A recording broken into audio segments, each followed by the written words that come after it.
6장까지는 어떤 그 역사적인 기록도 있고 또 일화도 있고 내러티브도 있고 해서 우리가 참 흥미진진하게 봤고 또 가장 다니엘에서 유명한 장이기도 합니다.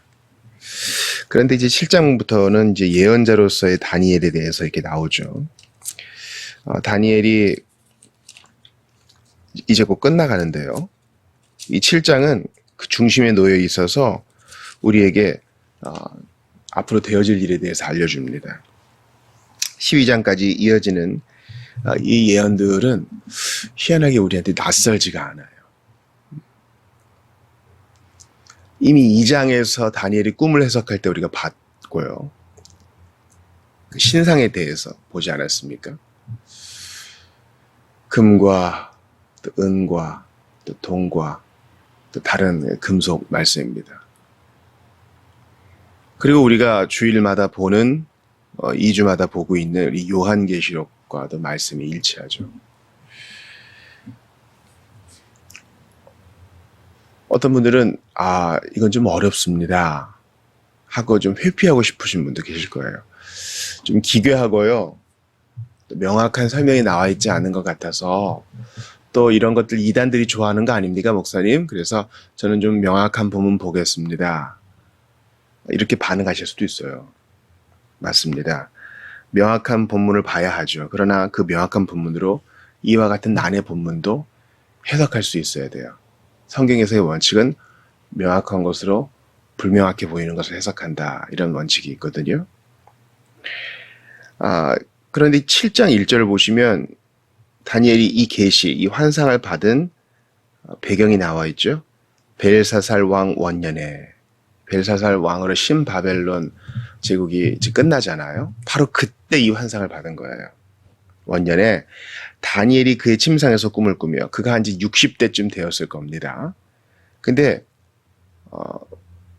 갑자기 살던 중에 생활하던 중에 다 계시가 보인 게 아니라 꿈꾸던 중에 이걸 본 거예요.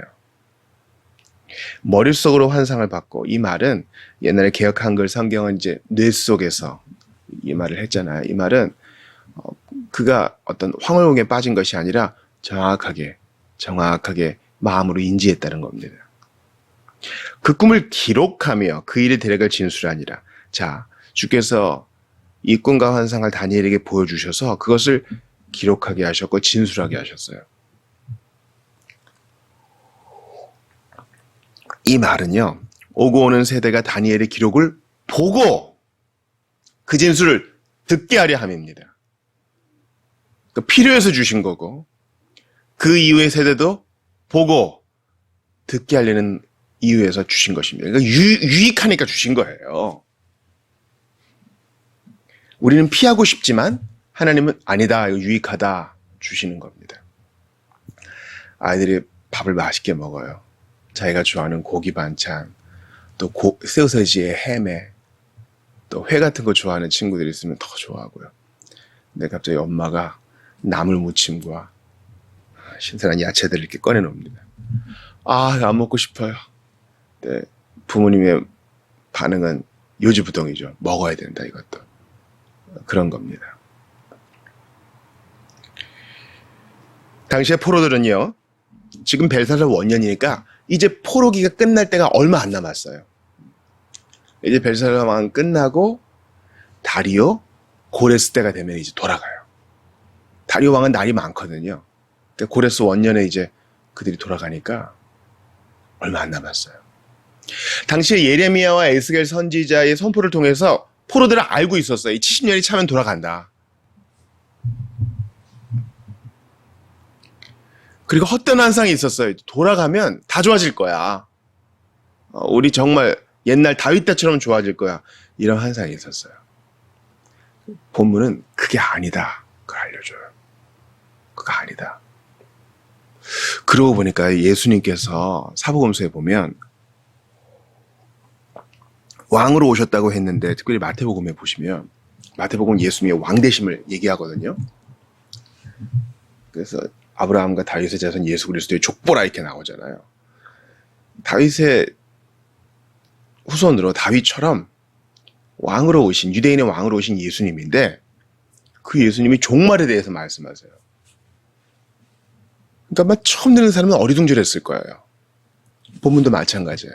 앞으로 되어질 일과 종말에 되어질 일을 그림으로 보여줍니다. 우리의 헛된 환상을 깨뜨려요. 다 좋아질 거야. 무한 긍정주의를 깨뜨립니다. 무한 소망주의, 무한 낙관주의를 깨뜨립니다. 어제 우리가 민수기 봤죠. 길로 인하여 마음이 상해요. 그걸 알려주는 게 기독교예요. 이 땅을 사는 동안 흰자의 삶이라 할지라도 온전하게 기쁨 투성이, 온전하게 구름 위를 걸어다니는 것만 같은 그런 희락투성이가 아니란 겁니다. 도전이 있고 고통이 있고. 우리 방금 기도의 경건의 문을 열면서 찬양을 했잖아요. 낮에는 구름 기둥, 밤엔 불 기둥. 너무 좋지만 그 배경은 뭡니까? 광야를 걷는 거예요. 하나님이 이 광야길을 잘 닦인 포장길로, 그리고 햇빛도 없고 고통도 없는 그런 길로 바꿔주시는 게 아니에요. 우리가 치러야 할 대가가 무엇인지, 앞으로 감내해야 될 것이 무엇인지 정확하게 보여주시고 구름 기둥과 불 기둥으로 지켜주마 하시는 것이 주님 방식입니다. 마태복음에서도 마찬가지죠. 종말의 일들을 다 보여줘요. 이 일이 겨울에 일어나지 않도록 기도하라. 놀라운 말씀이에요. 주님은 정확하게 우리가 치러야 될 값이 무엇인지, 직면해야 될 현실이 무엇인지 알려주시고 내가 너와 함께하리라로 마무리하십니다. 다니엘이 본 환상도 마찬가지고 요한계시록도 마찬가지입니다. 요한계시록도 어린 대신 예수 그리스도께서 너희를 지키시니 두려워하지 말아라. 주 안에서 죽는 자는 복이 있다. 다니엘도 마찬가지예요. 너희 포로귀환 할 것이다. 돌아가서 성전도 짓고 성벽도 건축하겠지. 그러나 너희를 옥죄이고 괴롭히고 또 시험에 들게 하던 제국들은 계속 바뀐다. 다윗의 나라가 또 한 번 올 거라고 생각하지 말아라. 너희 어려움을 겪을 것이다. 그 격동 속에 메시아가, 인자 같은 이가 올 것이다. 이게 메시지예요. 우리 주님은 좋은 분이세요. 우리가 앞으로 닥칠 일이 어떤 건지 알려주세요. 세상에서는 너희가 환난을 당하나 담대하라. 내가 세상을 이기었노라. 이 환상을 해석할 때 우리는 이것은 특정 나라고, 그래서 이 인물은 뭐고, 이 환상의 뜻은 뭐고, 이 비유의 해석은 뭐고, 너무 지엽적인 데로 빠지지 않고 큰 그림을 살피고 싶습니다. 2절 보니까 밤에 환상 보았는데 하늘에 대해 바람이 큰 바다로 몰려 불더니 이 바다에서 큰 짐승 넷이 나옵니다. 바람을 성령이라고 해석하고 바다를 악의 원천이라고 생각할 때 하나님이 이 일을 허용하신다고 볼 수 있어요. 보통 성경에서 바다는 악의 상징이거든요. 여기에서 짐승 넷이 나오죠. 그러니까 이 짐승이 나오는 것도 하나님의 허용하심과 작정 속에 나오는 거니까 우리는 안심할 수 있어요.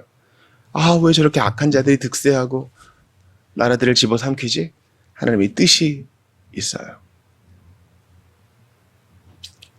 그리고 이 네 마리의 동물들이 다 짐승이라 하면 이 악한 성격을 띠고 있다는 거예요. 큰 성 바벨론, 악한 자, 멸망의 자식들, 거짓말하는 자, 참소하는 자들의 부류입니다. 첫 번째 짐승을 봅시다. 4절 보니까 독수리의 날개가 있는 사자다. 이것은 보통 갈대아, 즉 바벨론 제국을 말합니다. 이것이 그들의 상징이었어요. 사자니까 용맹하고 날개가 있으니까 신속하죠. 실제로 느부갓네살은 30여 년에 걸쳐서 신속하게 그들의 제국 확장 사업을 마쳤습니다. 그런데 날개가 뽑혔대요. 힘이 꺾인 거죠. 땅에서 들려서 사람처럼 두 발로 서게 함 받았으며 사람의 마음을 받았더라. 이내 사자였다가 사람처럼 온순해지는, 그렇게 힘을 빼앗겨요. 두 번째 짐승 봅시다. 바로 바벨론 제국 이후에 그 지역의 패권을 장악한 메데 바사 제국입니다. 미디아, 페르시아 제국이죠. 5절 보니까 곰과 같은데 몸 한쪽을 들었고 그 입에 잇사이에 새 갈빗대가 있는데 말하는 자들이 일어나서 많은 고기 먹어라. 새 갈빗대가 물렸다 하면 그 그때 당시에 존재했던 중요한 세 나라를 집어삼켰다는 것이죠. 사자만큼 용맹하지는 않아. 곰과 같은 난폭함으로 그 지역의 패권을 장악합니다. 또 일어나서 많은 고기를 먹으라. 실제로 바벨론 제국보다 더 많은 영토를 확보했지요. 그러나 세 번째 짐승에 비할 바는 못 됩니다. 그 후에 내가 본 즉 다른 짐승, 즉 세 번째 짐승이 표본과 같다. 이것은 이제 헬라 제국, 바로 알렉산더가 확장한 바로 그 나라를 말합니다. 여러분, 페르시아 제국은요, 그리스는 침공하지 못했죠. 그러나 알렉산더는 그리스 본토, 아테네 본토를 딱 가지고 있고, 그리스 본토를 가지고 있고, 건너와서 페르시아를 점령합니다. 인도까지 나아가죠. 그리고 사자, 즉 느부갓네살로 표현되는 이 바벨론 제국보다 더 신속해요. 여기 보니까 표본과 같다 그랬잖아요. 새의 날개 넷이 있다. 독수리의 날개에 비할 바가 안 되죠. 날개 넷이 있는데 알렉산더는 10여 년에 걸쳐서 이 정복 사업을 마무리하고 죽습니다. 더 신속해요. 날개가 넷 달린 표본과 같아요. 그 짐승에게 머리 넷이 있는데 권세를 받았더라. 알렉산더가 죽고 그 지역의 패권을 네 장수가 물려받습니다.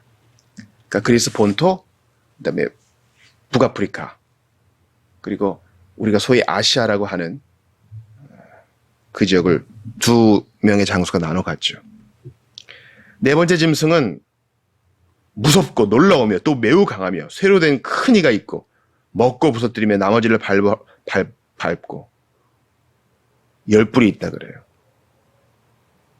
우리는 보통 이 제국을 로마 제국으로 봅니다. 이전의 세 제국과는 비교할 수 없는 위용을 갖췄고 더 넓은 영토를 가졌죠. 내가 그 뿔을 유심히 보는 중에 다른 작은 뿔이 그 사이에서 나더니, 열뿔이란 것은 이제 권세를 말하죠. 근데 그 중에 그 제국에서 뭔가 다른 힘이 솟아나와요. 첫 번째 뿔 중에 셋이 그 앞에서 뿌리까지 뽑혔으며 이 작은 뿔에는 사람의 눈 같은 눈들이 있고 또 입이 있어 큰 말을 하였더라. 눈과 입이 있다. 보고 말을 한다. 우리 하나님의 속성을 갖고 있어요. 그러나 이 적그리스도는 하나님을 따라할 뿐 같지는 않고 하나님을 참소하고 믿는 자들을 미혹하는 그런 일들을 합니다. 바로 이 제국을 기반으로 해서, 세상의 정치를 기반으로 해서 거짓 선지자들이 일어나고 적그리스도가 일어난다는 것이죠. 사실 이 네 왕국은 다 지나간 왕국입니다. 다니엘의 입장에서 볼 땐 이제 오고 있는 왕국이죠. 앞으로 되어질 일을 말하고 있지만 우리는 다 지나갔네? 이렇게 볼 수 있어요. 그러나 그렇지 않습니다. 요한계시록에서 보는 것처럼 다른 작은 뿔이 일어났고 지금도 일어나고 있고 앞으로 일어날 것입니다. 이 본문은 우리를 경계시켜줘요. 야, 우리 어제 주일에 가슴 벅찼잖아요. 우리의 초라한 회개도 받아주시고 그럼에도 불구하고 노뱀을 바라보면 살게 해주시고 이 누추한 음식, 이 하찮은 음식 내가 싫어한다. 새로운 세대도 그러한 하지 못할 말을 해버리고 말하는데 주님이 기회를 주고 다시 일으키시잖아.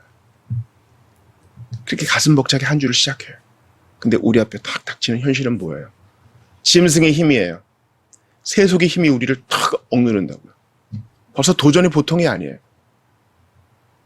그래도 돈이 최고야. 정욕으로 우리를 유혹하고 세속성으로 우리를 초조하게 만들고 나 이렇게 살다가 죽는 거 아닌가? 우리를 두렵게 만들고.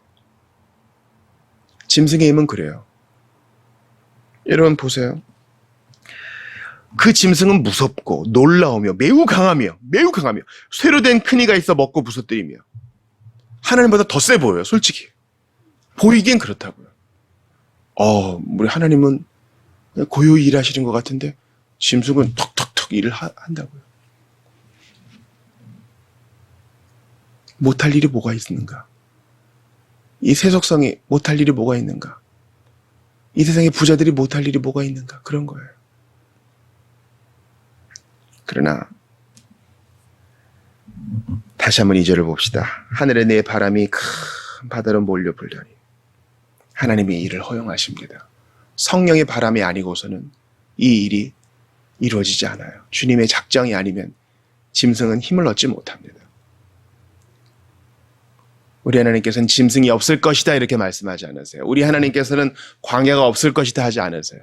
광야 속에서라도 구름 기둥과 불 기둥으로 지켜주마, 때마다 시마다 물 주마, 만나 주마 하십니다. 광야를 없애지 않으세요. 마찬가지로 주님은 짐승을 없애지 않으세요. 사자와 같은, 곰과 같은, 표범과 같은, 그리고 이 모든 것을 부서뜨리는 열불 가진 짐승 없다 하지 않으시고 그 속에서도 지켜주마. 힘들 것이지만 함께하마. 그 속에서 너를 훈련시키고 강하게 할 것이다. 내가 너를 결코 버리지 아니하고 떠나지 아니하겠다 약속하십니다. 우리는 상황이 좋아지는 것을 기대하는 게 아니라 하나님이 함께하심을 인하여 만족하는 인생이 돼야 돼요. 제가 여러분께 장담하죠. 앞으로 계속 힘들 겁니다. 계속 도전이 있을 거예요. 우리를 기도하게 만드는 그런 일들이 계속 있을 겁니다. 그러나 임마누엘이 있으니 조금도 두려워하지 맙시다. 이 고비가 지나면 또 다른 언덕이 우리를 기다릴 겁니다. 이 언덕이 지나면 또 다른 골짜기가 우리에게 다가올 것입니다. 그러나 괜찮아요. 주님이 함께 하시니 조금도 두려워하지 말고 십자가에 달리사 장대에 달린 노뱀처럼 온전하게 모든 것 이루신 주님만 바라보면서 나아가는 우리 모두가 되기를 바랍니다. 신앙은요, 짐승을 볼 것인가,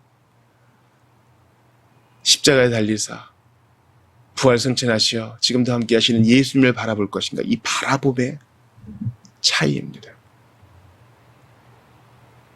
세상을 보시겠어요? 짐승 보시겠어요? 아니요! 예수님만 바라보시고 그 예수님 안에서 평안히 잃어버리지 않으며 용사처럼 앞으로 나아가시는 여러분 다 되시기를 주의 이름으로 축원합니다.